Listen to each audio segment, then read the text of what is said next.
Hello guys, ഇന്ന് നമ്മൾ പരിചയപ്പെടാൻ പോകുന്നത് തമുക്ക് എങ്ങനെ ഉണ്ടാക്കാമെന്നാണ്. നമുക്കെല്ലാവർക്കും നല്ല കേട്ടുപരിചയം ഉണ്ടാവും. കരിങ്ങാച്ചിറപ്പള്ളിയിൽ പെരുന്നാൾ സമയത്ത് നമുക്ക് കിട്ടുന്ന നേർച്ചയാണ് തമുക്ക്. അപ്പോൾ ഈ തമുക്ക് ഉണ്ടാക്കാൻ വേണ്ട ചേരുവകൾ എന്തൊക്കെയാണെന്ന് ആദ്യം നമുക്ക് നോക്കാം. ആദ്യം കഴുകി വാരി വറുത്തെടുത്ത മട്ടയരി പൊടിച്ചത്, ശർക്കരപ്പാനി, തിരകിയ തേങ്ങ, പാളയംകുടം പഴം അരിഞ്ഞത്, ആവശ്യത്തിന് ഏലക്കായും. ആദ്യം നമ്മൾ ഒരു ഉരുളിയിലേക്ക് കഴുകി വാരിയ മട്ടയരി നന്നായി വറുത്തെടുക്കണം. ഈ വറുക്കുന്ന സമയത്ത് അരികൾ പൊട്ടുന്ന സൗണ്ടുകളുണ്ടാവും. നന്നായി പാകത്തിന് മൂത്ത് വരുമ്പോൾ ആ അരിമണികൾ തമ്മിൽ കൂട്ടിയിടിക്കുന്ന ചിൽ ചിൽ ചിൽ എന്നുള്ളൊരു സൗണ്ട് ഉണ്ടാവും. ഈ സൗണ്ടിലാണ് ഞാൻ ചിൽ ചിൽ ചിൽ എന്നുള്ള സൗണ്ട് എന്ന് പറഞ്ഞത്. പിന്നീട് ഈ അരിയെ നമ്മൾ ചൂടാറാൻ വേണ്ടി വെക്കുക. ചൂടാറിയ ശേഷം ഇതിലേക്ക് ആവശ്യത്തിനുള്ള ഏലക്കായ ഇട്ട് ഒരു മിക്സിയുടെ ജാറിലേക്ക് മാറ്റി ഇതിനെ ഒന്ന് പൊടിച്ചെടുക്കണം. പൊടിക്കുമ്പോൾ നന്നായി പൊടിഞ്ഞു പോകരുത്, ചെറിയൊരു തരിയോടുള്ള പൊടിയായിരിക്കണം കേട്ടോ.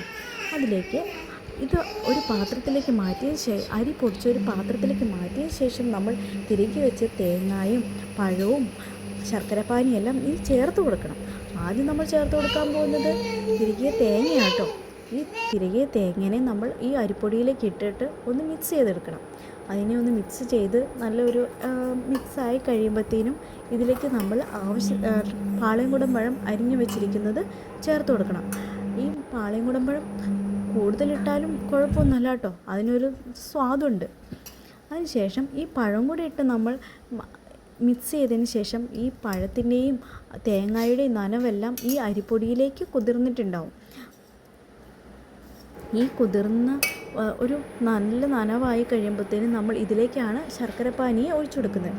ശർക്കരപ്പാനി നല്ല മധുരം ആവശ്യമുള്ളവർക്ക് കൂടുതൽ ചേർക്കാൻ കേട്ടോ. ഞാൻ ചെറിയൊരു മധുരത്തിലാണ് ഉണ്ടാക്കുന്നത്.